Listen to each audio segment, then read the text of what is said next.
कबीर साहेब की जय। बंदी छोर सदगुरुदेव जी सत्य न्याय निर्णय का उपदेश देने वाले परम की पारखी सदगुरु श्री कबीर साहब जी हुए। सभी प्रकार की चिंता दूर थी सदगुरुदेव की, कभी वो चिंता नहीं करते थे। कहा भी है कि संतन की चिंता मिटी, सोवे सुख की नींद हो, बुरा कर्म करते नहीं, मन में न रखते खेद हो। संत गुरजन कभी बुरे कर्म नहीं करते, सत्यवादी होते हैं और भ्रम भूल कल्पना में, चमत्कारी में, तंत्र मंत्र जादू टोना में न फंसते न फंसाते। तो यहाँ पर सदगुरुदेव की दया से चतुर्थ ग्रंथ गुरु बोध में क्रम नंबर 170 तक टीका पूर्ण हो चुका है। अब गुरु की दया से आगे चलेगा, ध्यान दें। कल्पित सृष्टि भयो विस्तारा, परे जीव सब ब्रह्म की धारा। क्रम नंबर 171। ब्रह्म सृष्टि ईश्वर सृष्टि कल्पित है, परंतु वेद शास्त्रार्थ वाणी रचना करके कल्पित वाणी का प्रचार बहुत विस्तार से हुआ। ऐसा संसार में भ्रम का विस्तार हो गया, तब अज्ञानी नरजीव सब गुरबा लोगों के वाणी प्रमाणों में, ब्रह्म ब्रह्म की धारा में, आवागमन में ही सब जा पड़े। सत्य को समझे ही नहीं, धोखे में जीवन गया। दुखित सुखित ते ही पद अनुरागी, जगे न मोह जनित बुद्धि लागी। क्रम नंबर 172। दुखी सुखी होकर, भ्रम होकर लोग उसी कल्पित ब्रह्म के अनुरागी हुए या हो रहे हैं। दुखिया जीव सुख प्राप्ति इच्छा करते हैं, परंतु कल्पना से किसी को सुख नहीं मिल सकता है, बल्कि कष्ट कर नाना साधनाओं में लगकर और भी दुखी हो जाते हैं, तो भी मोह जनित बुद्धि में भ्रम लगा हुआ है। इसी से चेता कर जगाने पर भी वे लोग चेत करके नहीं जागते हैं, गाफिली में मस्त होकर अचेत ही पड़े हैं बिना विवेक। धोखे में ही उनका पूरा समय चला जाता है, सत्य बात को तो वो मानते ही नहीं। सुख माने 84 खानी, भोगते कष्ट न पर पहचानी। क्रम नंबर 173। ब्रह्मानंद और विषयानंद के सुख के सूक्ष्म अहंकार रूप अध्यास से ही जीव 4 खानी 84 योनियों में जा पड़े हैं। सो वहां पर दुख की जगह में भी विषयाद भोगों को सुख ही करके मान रहे, उसी से फिर 4 खाने के 84 योनियों में जा रहे, और उससे वहां पर अनेकों कष्ट कलेश त्रिविध तापाद भुगत रहे। तो भी यह सुख माना हुआ विषय ही हमें कष्टदायी बीज है, यह पहचान नहीं पड़ती है। बिना पार की यह पहचान नहीं हो सकती, और जब तक पार की सदगुरुदेव मिलेंगे नहीं और श्रद्धा भाव भक्ति के साथ उनके उपदेश को सुनेंगे नहीं, अच्छे प्रकार से श्रवण मनन निध्यासन साक्षात्कार करेंगे नहीं, तब तक ये भेद समझ में आएगा नहीं। ऐसे ही बहुत दिवस गए बीती, एक है जमा अनेकन रीति। क्रम नंबर 174। ऐसे ही तैसे में इसी तरह से बहुत दिन, बहुत वर्ष, अनेकों नर जन्म ज्ञान खानी मनुष्य देह पा करके भी बीत गए, व्यर्थ में बीत गए। कहीं कभी ठौर ठिकाना नहीं लगा, आवागमन प्रवाह चलता ही रहा, चलता ही चला जा रहा है। जीव जमा तो अपनी अपनी देह में एक एक ही सत्य था, परंतु संसार में अनेकों रीति रिवाज प्रचलित होती चली आ रही हैं। वाणी खानी के जाल अनेकों तरह से फैले हुए हैं। सब जीव उसी में बंधे पड़े हैं, बिना विचार करते ही नहीं, धोखे में समय जा रहा है। देख अनेक रीत अकुलाना, निज शोधन तब कियो सुजाना।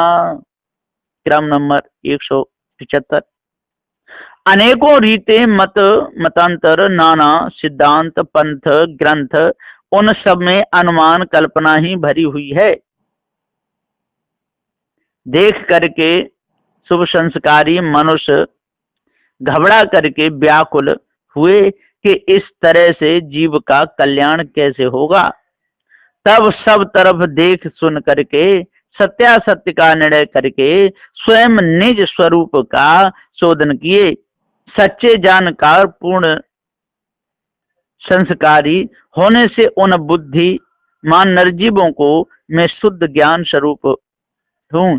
चेतन जीव ही सबका जथा जनैया मनैया है, मैं नित्य सत्य हूँ। ऐसा पारख बोध का ज्ञान उदय हुआ। वे ही कायावीर सदगुरु श्री कबीर साहेब के ज्ञान को समझकर भवबंधनों से छूट सकते हैं, और उपाय दूसरा कोई है ही नहीं। सत्य विचार धीरता पाई, दयाशील उर्वशो सहाई। फिर उन्होंने अपने सत्य की रक्षा के वास्ते रहने के लिए सत्य विचार और धीरता, गंभीरता, शूरवीरता को प्राप्त किया, या उन सद्गुणों को अपने में धारण कर लिया। वहां निज दया, परदया, सहनशीलता, नम्रता, कोमलता इत्यादि सद्गुण लक्षण हंस देह की रहनी सब अंतःकरण में बैठाया। उसी की सहायता से पारख का प्रकाश किया। सो वे ही सद्गुण पारख बोध प्राप्त करने में सहायक हैं। प्रेम गुहार सुता पद देखा, इनके लहत सब मिटे अलेखा। सुतः पारख पद के दृष्टा पारखी सदगुरु के शरणागत होकर शुभ संस्कारी मुमुक्षु ने जब प्रेम पूर्वक सत्य बोध देने के लिए पुकार प्रार्थना की, तब सदगुरु ने स्वयं चेतन जीव को सत्य लखाया। तो उस हंस ने भी गुरु पद पारक को यथार्थ विवेक दृष्टि से देखा। सो गुरु बोध पारक को प्राप्त करने से सब कल्पना, अनुमान, अलेख ब्रह्म ईश्वरादि की मानंदी मिट गई। ब्रह्म छूट गया, लेख अलेख दोनों की मानंदी मिट गई। ठहरे यथार्थ पारख कीना, लहत प्रकाश सुतः पद चीन्हा। तब विवेक में ठहर कर यथार्थ पारख विचार किया। गुरु बोध का अपरोक्ष पारख प्रकाश प्राप्त होने से सुतः पद व निज स्वयं स्वरूप चेतन जीव ही सत्य है, ऐसा चीन कर पहचान लिया, और फिर उनका सब संदेह निवृत्त हो गया। सुतः दृष्टि जब जय भई भाई, सोई गुरु पद ठहरे परखाई। क्रम नंबर 179।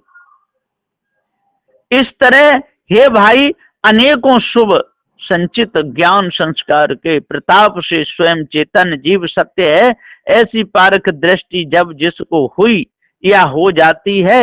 जिसको पारख में भाव हो जाता है सो खानी बानी के सकल भाव बंधनों से छूट कर जीवन मुक्त हो गया है या मुक्त हो जाता है।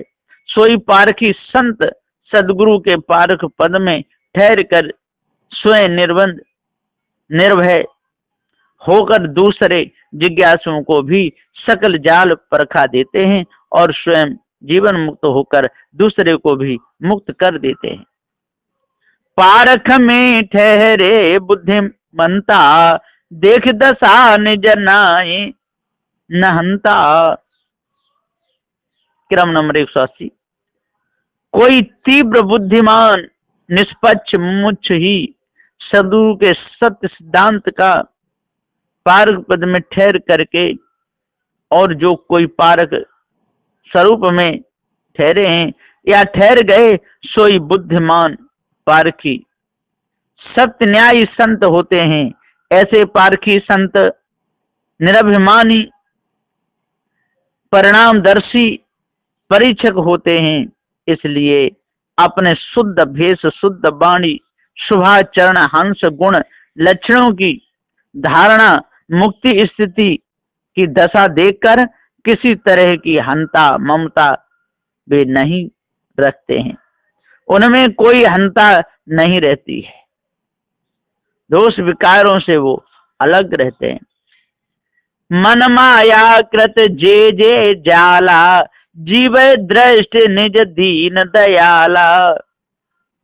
माया रूप गुरुवा लोगों के मन की मानंदी कल्पना से बनाए हुए वेद शास्त्र पुराण कुरान आदि और ईश्वर ब्रह्म खुदा भूत प्रेताद जोन जोन जितने भी झीने जाल हैं सो और मन माया तन काया से उत्पन्न स्त्री पुत्र कुटुंब धनाद मोटे खानी जालों के जो जो विषय हैं सो सब जीवों को बंधन है।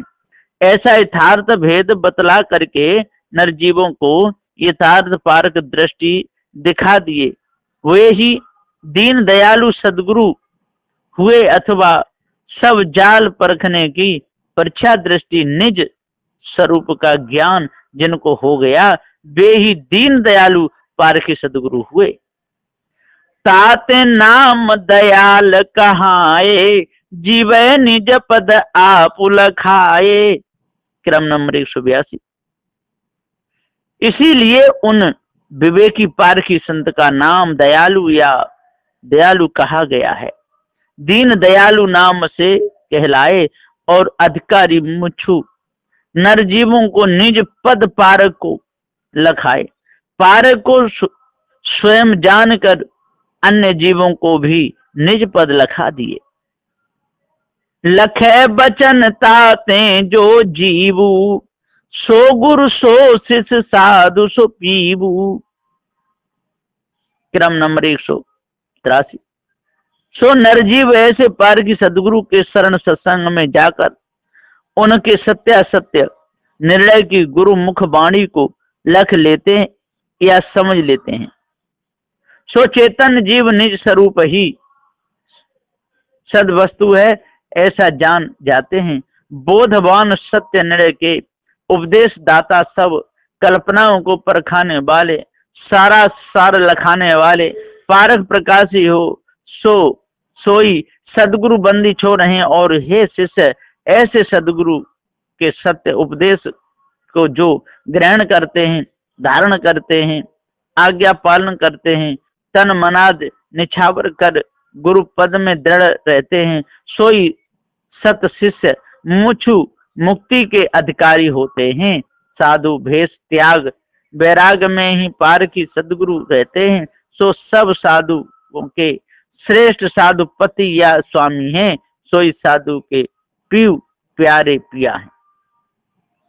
हंसन नाह साहिब गुरुदेवा बंदी छोर काल को भेवा। क्रम नंबर 184। जड़ चेतन निर्णयी हंस जीवों के मालिक या राजा के समान सर्वश्रेष्ठ सदगुरु साहिब हैं। वे पारक बोध दाता परम पारखी ऐसे सदगुरु देव दयालु प्रभु हैं। और काल के सब भेदों को जानने वाले सद गुरुदेव काल के बंधन रूप जालों से जीवों को छुड़ाकर मुक्त कर देते हैं, इसलिए बंदी छोर हैं। असरण शरण ताहि को बाना, दीन उदाहरण हंस सुजाना। असरण नर जीवों को शरण में लेकर रक्षा करने वाले सदगुरु श्री कबीर साहिब से निकला हुआ साधु का सच्चा त्याग भेष जो है, सोई पारखी सदगुरु का भेष बंधन छुड़ाने वाला रक्षक है। पारखी सदगुरु सत्यासत्य के जानकार हैं। शरण में आए हुए दीन जीवों को उद्धार निज निज पद हंस गुणधारी बनाकर सुजान बोधवान कर देते हैं। उग्र प्रत्यक्ष गुरु गंभीरा, सुन शिष्य सो दयाल पद थीरा। सबसे बढ़कर श्रेष्ठ सूर्य के समान तीव्र उग्र प्रत्यक्ष पारक सद्ज्ञान के दाता सदगुरु गंभीर अतिशय धीर वीर श्री कबीर साहिब सदगुरु के अनुयायी पारक बोध दाता पारकी संत प्रत्यक्ष हैं। सो सदगुरु के ज्ञान को गंभीर विचार से हे शिष्य तुम चित्त लगाकर सुनो। सोई दयालु सदगुरु का स्तर पद पारक पद है। गुरु उपदेश को श्रवण मनाद करके उसी दयाल के पद रूप पारक में तुम भी स्थिर हो जाओ। सुन गुरु बचन ठहरे पद जोई, सो स्थिर निज पद में होई। क्रम नंबर 187। जो पारकी सदगुरु के सत्य न्याय निर्णय के वचन उपदेश सुन सुन करके पारक पद में ठहर गए व ठहर जावेंगे। हे शिष्य वे जिज्ञासु जन अवश्य निज पद में स्थिर निर्बंध होते हैं और ऐसे लोग अभी भी स्थिर होवेंगे। उनके चंचलता रूप सब बंधन सर्वथा मिट जावेंगे। परख परखावन जीवन केरा, यह व्यवहार यथार्थ निवेरा। पारकी संत स्वयं काल संधि झाई बाणी खानी जड़ चेतन ज्ञान अज्ञान आदि अनादि काल कारण बंधन मुक्ति की परीक्षा करके दूसरों को भी सत्य ज्ञान परखा कर जीवों के कल्याण करते हैं। हंसदेव का शुद्ध व्यवहार पारखी साधु गुरु का यथार्थ सत्य निर्णय करने के वास्ते रहता है। सरासर मायावी गुरुबा लोग झूठ बोलते रहते हैं। उनकी सारी वाणी को परखा कर पारखी सदगुरुदेव अलग करते हैं। असार का त्याग और सार का ग्रहण कराते हुए वर्तमान में बरतना जीवन मुक्त का यही यथार्थ निर्णय का व्यवहार रह जाता है। सुन शिष्य यह पद आहि दयाला, नासक नष्टमयी गुण काला। क्रम नंबर 189। सदगुरुदेव जी पुकार के समझाते हुए कहते हैं कि जब तक पूरा भेद नहीं समझ में आवे तब कुछ नहीं। सुन शिष्य यह पद आहि दयाला, हे सुबुद्धि शिष्य सुनो। पारक पद सत्य यथार्थ गुरु निर्णय ही दयाल पद या दयालु सदगुरु का पद है, जिससे सब जीव भव बंधनों से छूट जाते हैं और अनुमान कल्पना धोखा विषयों में लगा कर सदगुणों को विनाश कर जीवन को नष्ट करने वाला ब्रह्म ईश्वरादि नष्ट रूप में लगाने वाला दुर्गुण काल रूप गुरुवा लोगों का है। इसी काल के जाल दुर्गुणों को सदगुरु ने विनाश कर देते हैं।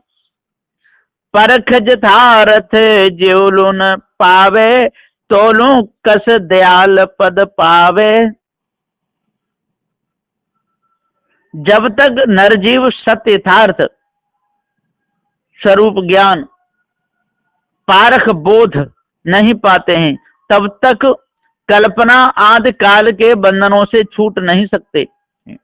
फिर जब तक काल कल्पना से छूटकर पारक बोध नहीं पाते हैं, वह परीक्षा कर नहीं पाते हैं, तब तक दयाल पद या गुरु पद को जीव कैसे पा सकता है?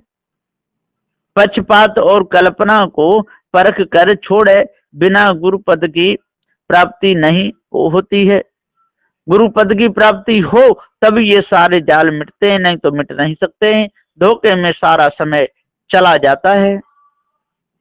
काल कला ग्रंथन बहु गाया,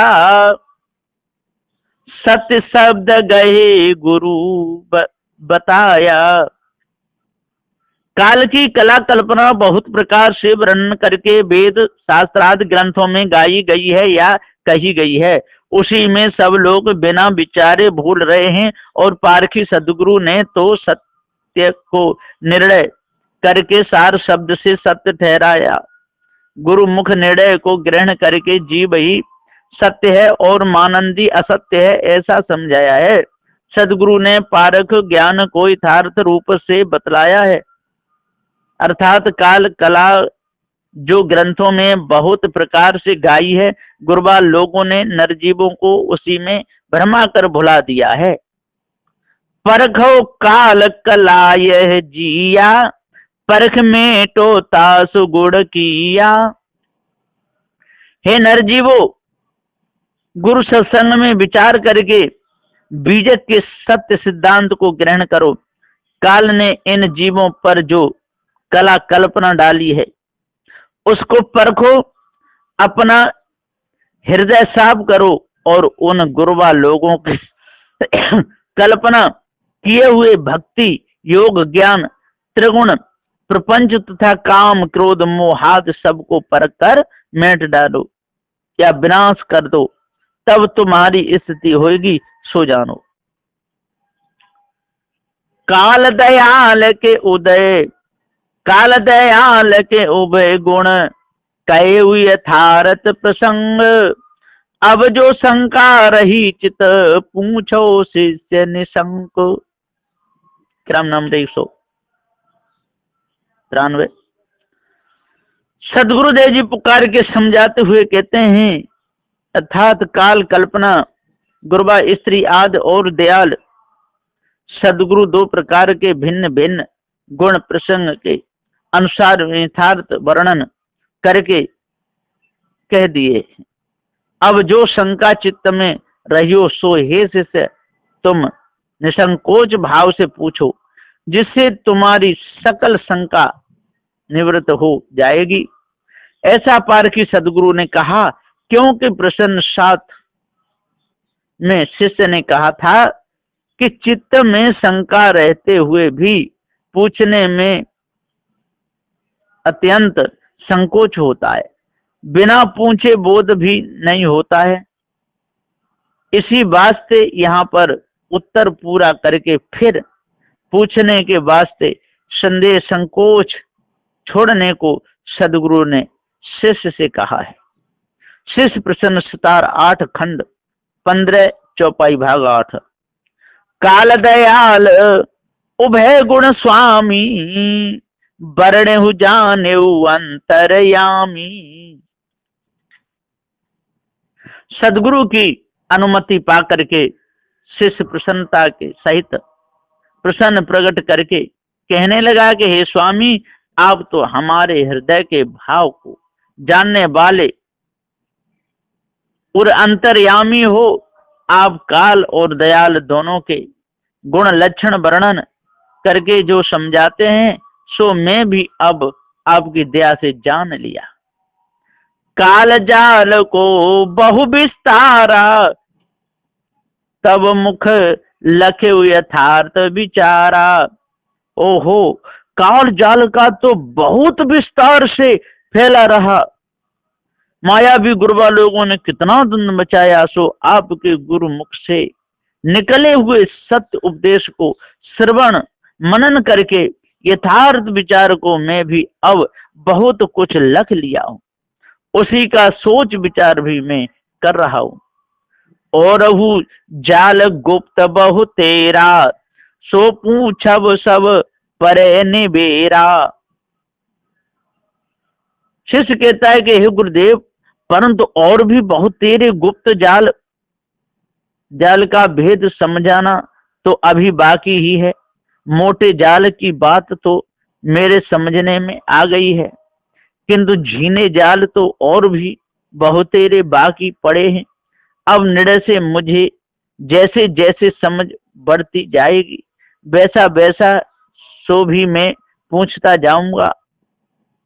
सो निर्णय समझने के वास्ते ही और भी बात मैं सब आपसे पूछना चाहता हूँ। अब भाखहु प्रभु दुई कर भेदा, साधु गुरु दुई एक की छेदा। क्रम नंबर 197। हे प्रभु, हे सदगुरु, अब कृपा करके यह बताइए कि इन दोनों का भेद क्या है, उसे कैसे समझना।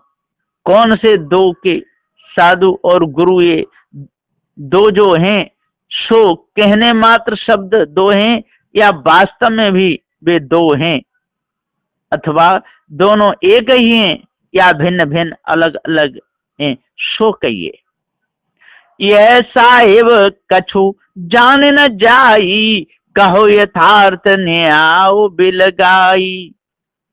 हे साहेब, मेरी समझ से यह बात कुछ बराबर जानी नहीं गई है, सो आप ही सत्य न्याय से बिलगा करके न्यारा न्यारा भेद दर्शा के यथार्थ निर्णय कहिए। हंस जीव पद दीन दयाला, नासक नष्ट काल को जाला। क्रम नंबर 199। हे दीन दयालु, आप नरजीवों को हंस पद में ठहरा कर पारख पद का बोध देने वाले हो, और चेतन जीव यही हंस है। सत्य विचारशीला सद्गुण उसके पद हैं, उनके धारण से ही बंधन छूट सकता है। ऐसा दीन गरीबी नर जीवों को आप दया करके परखाए हो, वह समझाए हो, और जीवन की मुक्ति को विनष्ट करने वाले काल जालों को समूल नाश कर देने वाले आप ही हो। नष्ट काल जालों के विनाशक आप का महान प्रताप है, और काल का जाल मुक्ति का जो नाशक नष्ट रूप है उसको आप जना दिए। ये मायावी गुरुवालों धोखा दे करके ही तुमको फंसाते हैं। ये आपके द्वारा हमको पूरा बोध हुआ है। सदगुरु उत्तर किरण 8 खंड 16। असमदादि जग भेष जो, खानी मनुष्य स्वरूप, ते रूप सुसाधु हैं, सुन शिष्य उत्तम रूप। सदगुरुदेव जी कहते हैं यहाँ क्रम नंबर 200 में, श्री राम रहे साहब कहते हैं कि हे शिष्य, तुमने जो पूछा है उसका भी मैं निर्णय से समझाकर भेद बता देता हूँ। सो विचार पूर्वक ध्यान से सुनो। देहधारी जीव अनंत हैं, 4 खाने में जीव समुदाय रूप से वह समूह के समूह शरीरधारी हैं। कर्म भूमिका मनुष्य खानी है, वह मनुष्य के समूह गुण हिसाब भी बहुतेक हैं, वे सब जड़ाध्यासी ही बने हुए हैं। जगत में भेष कहिए स्थूल देह के स्वरूप या आकार वाले देह विनाशी अध्यासी जीव अस्मदाद बहुत समूह या समुदाय रूप से अनेकों हैं, जो कि विभिन्न विचित्र भेष भूषा आकार प्रकार ले दिखाई दे रहे हैं। ऐसे जगत में बहुत ही भेषधारी व देहधारी जीव हैं, जो कि वे अध्यासी जीव मनुष्य खानी में आए हैं। सो देह के आकार मात्र ही मनुष्य दिखाई देते हैं, नहीं तो वे सठ पशु धर्म में आसक्त होने से पशुवत बने हैं। उनका स्वरूप मात्र ही मनुष्य खानी का है, सब कुछ पशु खानी का है। हाँ, अंतर इतना है, सामने 2 सींग पीछे पूंछ नहीं है, इसलिए पहचान नहीं उनकी हो रही है, स्वभाव किसी का भी नहीं मिलता है। और जितनी देह उतने ही रूप हैं। सो मनुष्यों में सठ दर्शनों के 96 पाखंडों से लेकर विस्तार हुआ। बहुत से साधु के भेष हैं, वे सब व्यापार की भेष मात्र के ही साधु कहलाते हैं। उन्होंने उतना ही देखने मात्र का साधु का भेष बनाया है। हे शिष्य, उन साधुओं में सर्वोत्तम सर्वश्रेष्ठ पूजनीय कौन रूप है, यानी कौन भेष के साधु माननीय हैं, सो मैं तुम्हें कहता हूं, सो ध्यान देकर सुनोगे, तभी तुम्हारा सभी प्रकार का कष्ट, भय, संकट दूर होगा और उपाय से होने वाला नहीं है। बस यहीं पर मैं अपनी वाणी को अभी विराम देता हूं। बोलिए श्री सद्गुरुदेव की जय।